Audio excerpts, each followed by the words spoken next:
Culture Clash, a presentation by Lars, Allan and Mikael.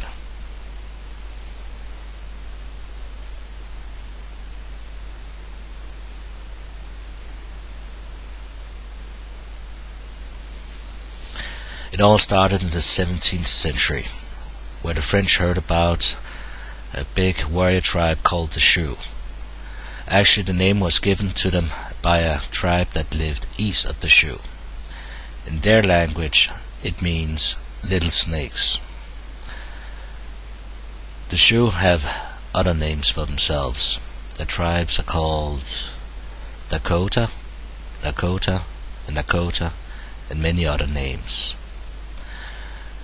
Dakota or Lakota in some dialects actually means friends or allied. There are many misconceptions about the Sioux, that they are a primitive culture that wears leather and have feathers in their hair, use bows and arrows and knives as weapons, and tomahawks. Well, maybe not that kind of tomahawk. This kind, a war axe that can be thrown. They also used stones as weapons. And they had spared animals, like the eagle, the crow. Well, not all kinds of animals, but animals found in the local environment.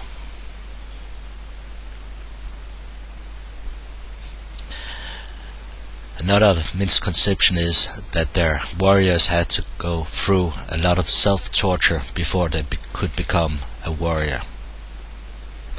But it is true that they lived in the Great Plains or the prairie area in the middle of what is now known as the United States of America.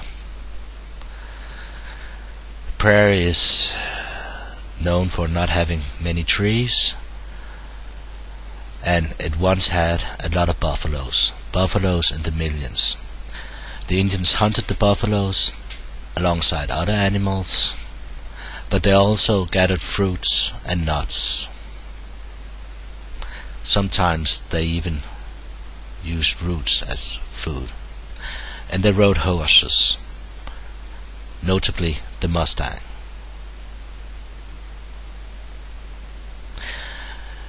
Indians don't go to town dressed like this. Actually, nowadays, they look like most other Americans. They wear t-shirts and jeans and sneakers. The women are maybe a little bit more femininely clad. But in the pop culture, up until the 1970s, they were known as savages. They were often called savages. In 1970, a movie called A Man Called Horse changed general population's view of what an Indian was. Some of it was correct and some of it was a little bit off. In the 18th century, a lot of happened in the area now known as the United States of America. There were a lot of tribes, and there were also some wars. The French and the British fought on the east coast of the United States, and the Indians fought on both sides.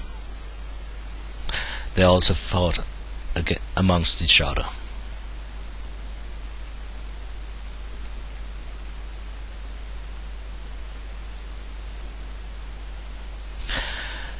And a lot of buffalo were killed. Indians used everything from the animals they killed. The white men didn't. They only used some of the meat. At some point, the British won over the French, and at some point, the American settlers decided that they wanted independence from Britain. In the 19th century, there was also a lot of war in what is now known as the United States of America.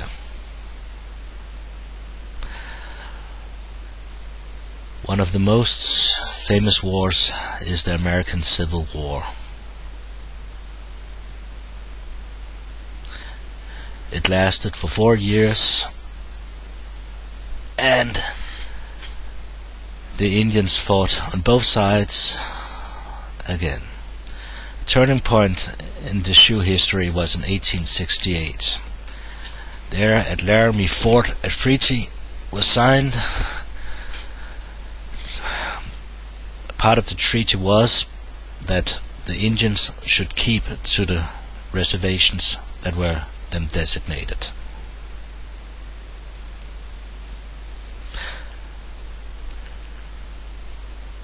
The white man didn't keep out of the territories. So, in effect, the Fort Laramie Treaty had no value for the Indians.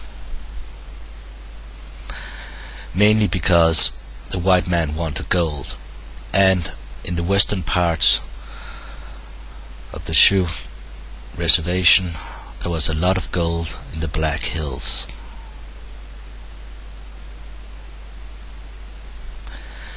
United States cavalry tried to keep the gold diggers safe, not always with success. At some point, the most elite cavalry unit, the 7th Cavalry, was sent into the reservation. In 1876, there was a battle. It was because in the years before, the Ministry of War have declared that the armed forces should execute the indiscriminate killing of all Indians, all of them outside the reservations. The Battle of Little Big Horn was a major victory for the Sioux Indians. 1/3 of the 7th Cavalry was slaughtered in one single battle. Up until this point on the East Coast, many people actually didn't believe the way the government treated the Indians. But after Battle of Little Big Horn, there was a great outrage, and most of the white people, that is the Confederate States of America, decided on that the Indians were no good.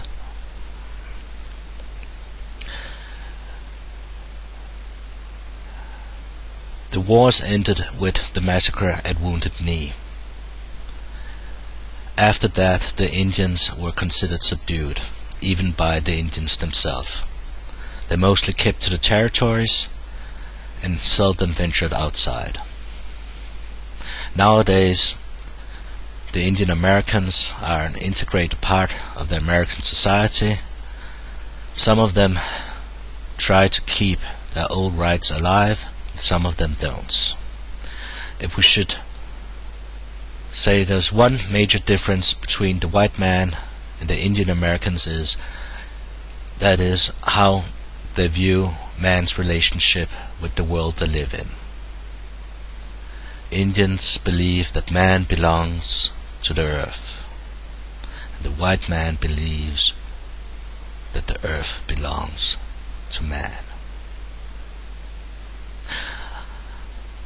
We hope you enjoyed viewing this short presentation, and have a nice day.